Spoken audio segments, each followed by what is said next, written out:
एक जमाने की बात है, कहा एक दूर दराज गांव में एक किसान रहता था जिसके पास एक छोटा सा खेत था। वह अपनी जमीन पर मुख्तलिफ सब्जियां उगाता और उनको बेचकर गुजर बसर करता था। एक दिन आस किसान की बीवी ने किसान से कहा, हमारे खेत में कुछ खास नहीं उगता, हमें कुछ नया और मनफरदा उगाना चाहिए था, कह लोग से खरीदने के लिए हमारे पास आए। किसान ने अपने बीवी की बात मान लिया और कुछ दिन बाद बाजार से खास बीज खरीद लाया। यह बीज बैंगन के थे, लेकिन यहाँ कोई आम बैंगन नहीं थे। यह ऐसे बैंगन के बीज थे जिनके बारे में कहा जाता, अगर इन्हें मोहब्बतावर ख्याल से उगाया जाए तो वह एक अनोखा और मुनफरद बैंगन बनता है। किसान ने अपनी पूरी जहावर मेहनत के साथ बैंगन के अन बीजों को बोया और रोजाना की देखभाल करता रहा। कुछ दिनों में बीज उगने लगे और जल्द हया एक खूबसूरत चमकदार बैंगन का पौधा नजर आने लगा। वक्त गुजरता गया और बैंगन का पौधा बढ़ता गया। जब पौधे पर पहला बैंगन आया तो वह इतना बड़ा, चमकदार और खूबसूरत था कि किसान व इसकी भी हैरान रह गए। अन दोनों ने इसे गौर से देखा और इसके खूबसूरत रंगा व हजम पर खुश हुए। इस बैंगन की खास बात यह थी, घास के ऊपर हल्की सी रोशनी चमकती थी, जैसे किसी जवाहर के ऊपर चमक रही हो। किसान ने सोचा कि यह बैंगन बेचने के लिए नहीं, बल्कि किसी और खास मकसद के लिए। कुछ दम बाद किसान के बीवी ने इस बैंगन को तोड़कर अपने बावर्ची खाने में रखा और सोचा कि शाम को हंसे पकाएगी। जैसे ही वह बैंगन को काटने के लिए छुरिया उठाने लगी, बैंगन अचानक हिलने लगा और उसके अंदर से एक नरम आवाज आई, मुझे मत काटो।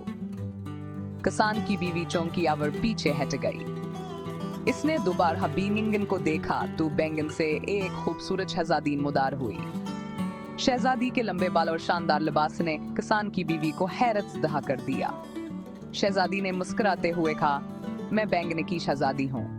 एक जादूगर ने मुझे बैंगन में कैद कर दिया था और कहा था कि जब तक कोई शख्स मोहब्बतावर ख्याल से इस पौधे को न गाए, मैं इस कीद से आजाद नहीं होंगी। आपने अपनी मोहब्बतावर मेहनत से मुझे आजाद कर दिया। मैं आपकी एहसानमंद हूँ। किसान की बीवी ने खुशी से शहजादी का इस्तकबाल किया और किसान को भी खबर दी। किसान और उसकी बीवी ने शहजादी की कहानी सुनी और उसे अपने घर में रहने की इजाज़त दी। शहजादी ने कहा, मुझे अपने महल वापस जाना है, लेकिन जाने से पहले मैं आपको एक काम देना चाहती हूँ। आपकी मोहब्बतावर मेहनत ने मुझे आजाद किया और इसके बदले में मैं आपके खेतों को कभी ना खत्म होने वाली ज़रख़ीज़ी अता करती हूँ। शहजादी के यह अल्फाज कहते थे पूरे में रोशनी फैल गई और जमीन सब्जा और ज़रख़ीज़ हो गई। किसान और उसकी बीवी ने देखा कहान के खेत में हर किस्म के ज़ियावर फल उगने लगे और वह सब बहुत बड़े और ताज़ा थे। किसान और उसकी बीवी की खुशी की अंतहा न रही। शहजादी ने इनको दिया दिया और कहा, अब मैं अपने महल वापस जा रही हूँ, लेकिन जब भी आपको मेरी जरूरत होगी मैं यह हाजिर होंगी। शहजादी बैंगन की शक्ल में वापस आई और हवा में तहलील हो गई। किसान और उसके बीवी खुशी खुशी अपनी जिंदगी बसर करने लगे और उनका खेत हमेशा ज़रख़ीज़ और सब्जियों से भरपूर रहता। गांव वाले बयान के खेत की ज़रख़ीज़ी को देखने के लिए आते और उनसे बीजावर खेती बाड़ी के तरीके सीखते।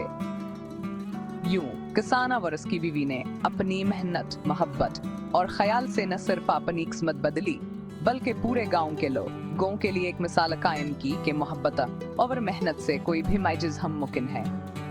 और यूं बैंगन की शहजादी की कहानी हमेशा के लिए एक खूबसूरत यादगार बन गई। ये कहानी न सिर्फ मोहब्बत और मेहनत की अहमियत को उजागर करती है, बल्कि इस बात की भी निशानदेही करती है कि कभी भी कुदरत हमें हैरत अंगेज़ इनामात से नवाजती है, बस हमें इनका इंतजार और उनकी कदर करनी चाहिए। Use Ceoreland 2.0 as watermark text. Ah, and there she was, the princess herself, radiating grace and kindness. Her presence alone seemed to light up the entire room. She had a warm smile that could melt the coldest of hearts, and her eyes sparkled with wisdom beyond her years. Everyone gathered around, eager to hear what she had to say. The princess, with a gentle voice, announced that she had a special gift for the people. She opened a beautifully adorned box and revealed a golden key. This key, she explained, was not just any key. It had the power to unlock the potential within each person, to bring out their best qualities and help them achieve their dreams. The crowd was in awe, their faces lighting up with hope and excitement.